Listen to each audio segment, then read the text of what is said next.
ಭಾರತದ ಸರಣಿ ದಾಳಿ ಗಡಗಡನೆ ನಡುಗ್ತಾ ಇದೆ ಪಾಕಿಸ್ತಾನ. ಭೂಸೇನೆ, ವಾಯುಸೇನೆ, ನೌಕಾಸೇನೆಯ ನಿರಂತರ ದಾಳಿಗೆ ಪಾಕಿಸ್ತಾನ ವಿಲವಿಲ ಅಂತ ಒದ್ದಾಡ್ತಾ ಇದೆ.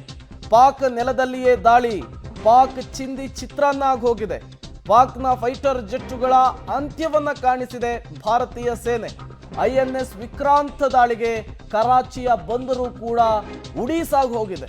ಭಾರತದ ಸರಣಿ ದಾಳಿ ಪಾಕಿಸ್ತಾನಕ್ಕೆ ಹೇಗೆ ಬಿಸಿ ಮುಟ್ಟಿಸ್ತಾ ಇದೆ ಅಂದ್ರೆ ಕನಸಿನಲ್ಲೂ ಕೂಡ ಬೆಚ್ಚಿ ಬೀಳಬೇಕು.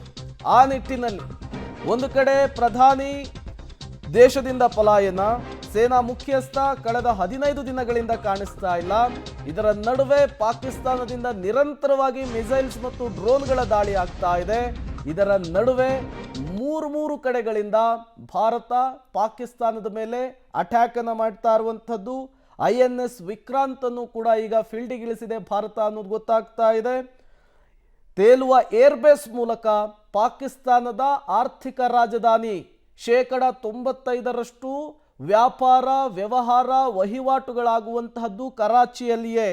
ಈ ಕರಾಚಿ ಪಾಕಿಸ್ತಾನದ ನೇವಿ ಹೆಡ್ ಆಫೀಸ್ ಇರುವಂತಹ ಜಾಗ. ಅದೇ ಜಾಗವನ್ನ ಟಾರ್ಗೆಟ್ ಮಾಡಿಕೊಂಡು ಈಗ ಪಾಕಿಸ್ತಾನದ ವಿರುದ್ಧ ಭಾರತ ದಾಳಿಯನ್ನು ನಡೆಸಲಿಕ್ಕೆ ಮುಂದಾಗಿರುವಂತಹ ವಿಚಾರ ಗೊತ್ತಾಗ್ತಾ ಇದೆ. ಈ ಮೂಲಕ ಭಾರತ ಪಾಕಿಸ್ತಾನಕ್ಕೆ ಮುಟ್ಟಿ ನೋಡಿಕೊಳ್ಳೋ ಹಾಗೆ ಕೊಡ್ತಾ ಇರುವಂಥದ್ದು